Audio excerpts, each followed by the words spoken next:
Lord be with you. And with And your with your spirit. The Holy Gospel according to Matthew. glory Glory to to you, O Lord. Jesus came from Galilee to John at the Jordan to be baptized by him. John tried to prevent him, saying, I need to be baptized by you, and yet you are coming to me. Jesus said to him in reply, allow it now, for thus it is speaking for us, to fulfill all righteousness. Then he allowed him. After Jesus was baptized, he came out of the water, and behold, the heavens were opened for him, and he saw the Spirit of God descending like a dove, and coming upon him. And a voice came from the heavens, saying, This is my beloved Son, with whom I am well pleased. The Gospel of the Lord. Praise to you, Lord Jesus Christ. Gandang gabi po sa inyo lahat. So ngayon po ay pinagdiriwang po namin ang ikalabing-pitong anibersaryo ng pagtatag ng ating parokya. So, isama po namin sa panalangin habang may tumataak bilang isang parokya na ngayon ay naka-labing-pitong taon na. So, wala naman tayo masyadong celebration ko rin. Isang payak na panalangin.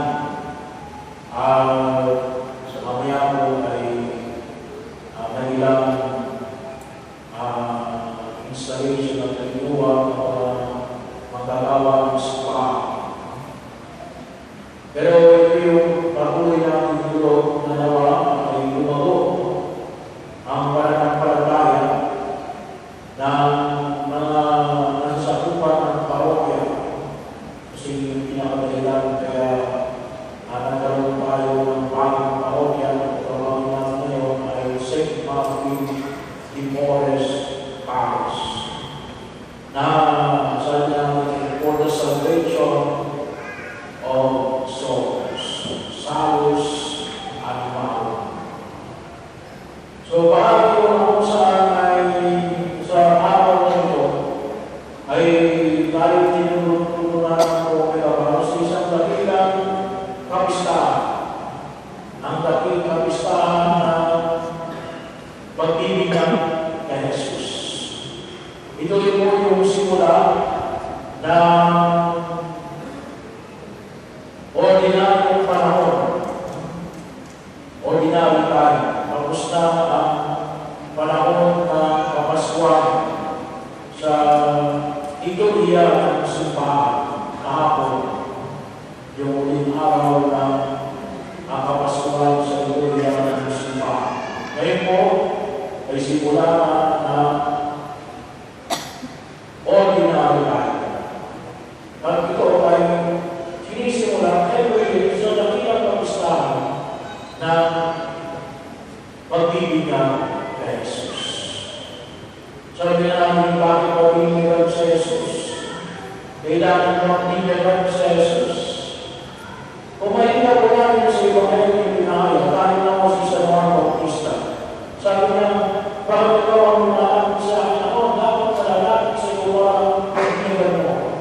Pero sabi ni Jesus, kailangan pagbibigyan mo ako para maging bahagi ng pagtuon sa kalooban ng Ama. May tatlong dahilan kung bakit mo hinayaan na si Jesus ay binagal ni Juan Bautista. Una ay bilang ipakita ang pakikiisa ng Panginoong Jesucristo sa tao. Hindi lang mo pakikisa, ngunit ang makasama ang tao.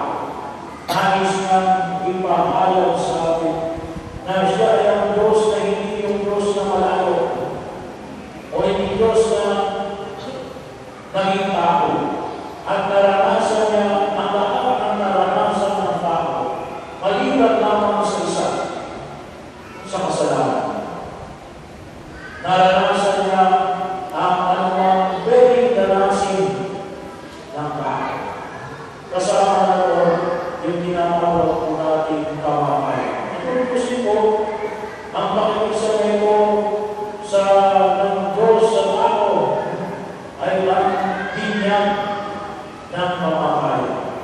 Sapagkat dito ipinapaaral sa kong kapag sa akin ipakita na siya yung patuloy na nakikisa sa tao. Kahit na harapin ang kamatayan. Ang kamatayan na nagliligtas sa sangkatauhan. Pangalawa, si Jesus ay nagpabinyag kay Juan Bautista ay dahil sa hindi kailangan ni Jesus ang binyag ni Juan Bautista. Hindi sapat siya may kasalanan. Sabi na natin maliban sa kasalanan. So siya nagpabinyag ng magpapagarag ang tubig ng binyag. So ito yung bagay na kung saan ay ginagamit ko sa pagbibinyag, yung tubig na nagtiwikis. Kaya po yan, sabi na natin kapag tayo magpapabinyag, dilinis tayo ng Diyos sa ating mga kasalanan. Sa kasalanan ng mga anak, sa kasalanan ng inanan natin sa ating mga unang magulang, sa kasalanan na makapagpuloy ng mismong binigyan na ito sa pagkailan, sa kasalanan mismong ginawa ng tao, kasalanan personal. Ay kaya po yan ay kaya mag-inisip ng tubig ng binyag sa pinabanal ni Jesus. Ang tubig na yan, nung siya ay binigyan sa ilog Jordan.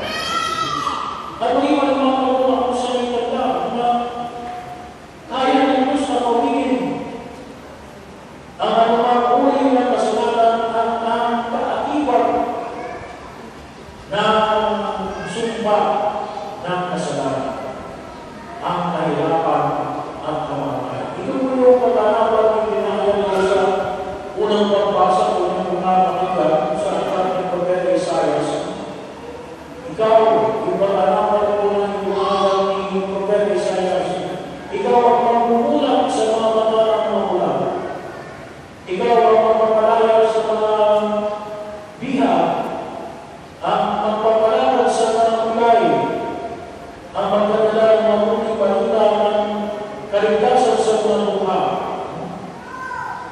So, dahil sa paramagitan ng kapangyarihan na ibinigay ni Jesus sa tubig ng binyag.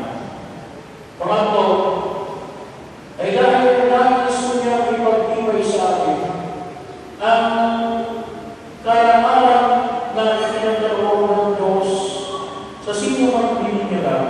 Ano yun? Yung iminahayag ko ng tinig na galing sa langit. Ito ang pinakamamahal ng anak na lubos kong pinalulungan. Sa pamagitan ng Jesus, tayo naging kapatid ni Jesus. Sa pamagitan ng Jesus, tayo naging mga anak ng Diyos.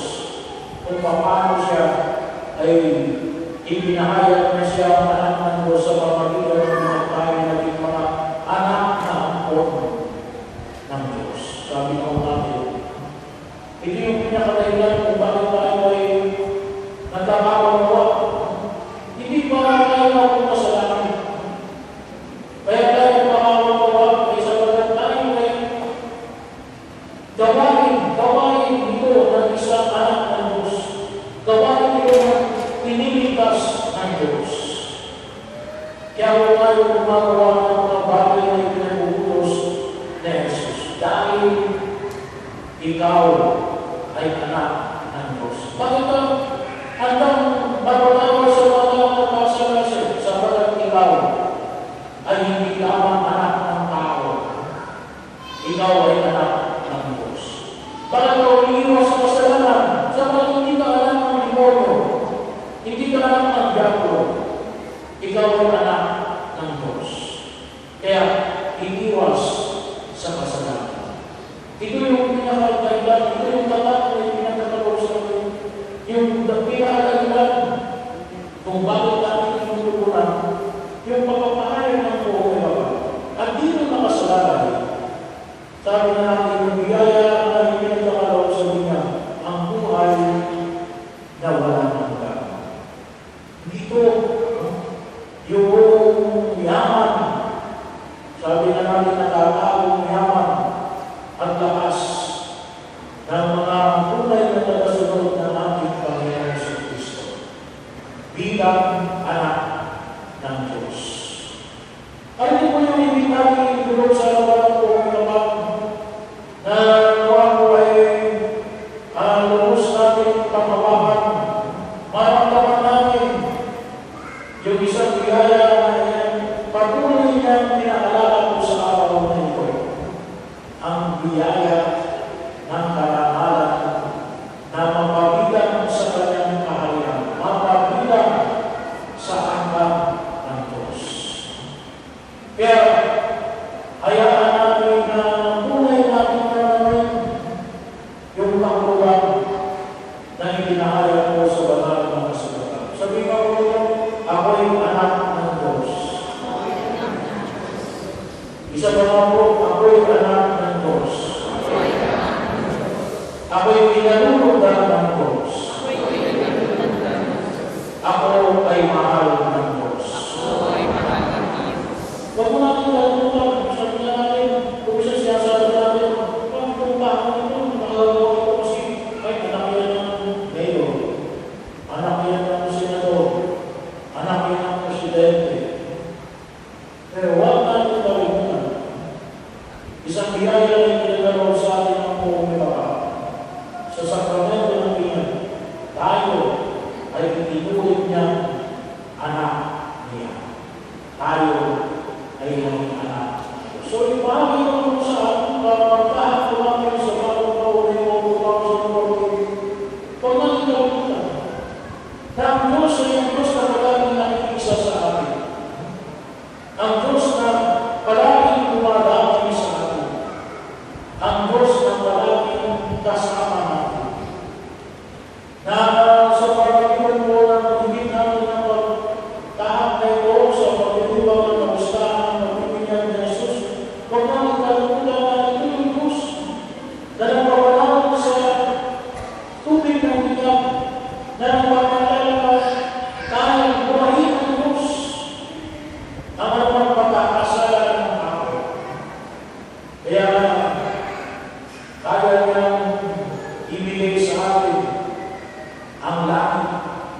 Kaya niyang alisin ang anumang damigala na siyang nagpapahirap sa tao sa kahirapan at sa sumpa na dulot ng kasalanan. At higit sa lahat, sapagkat sa pamamagitan ng Binyan ni Jesus, pinagtitibay niya na sa pamamagitan ng pagbibigyan sa kanya sa Pilogordan ay pinapaalala sa atin ng isang dakilang kalakaran ng pagiging anak ng Diyos.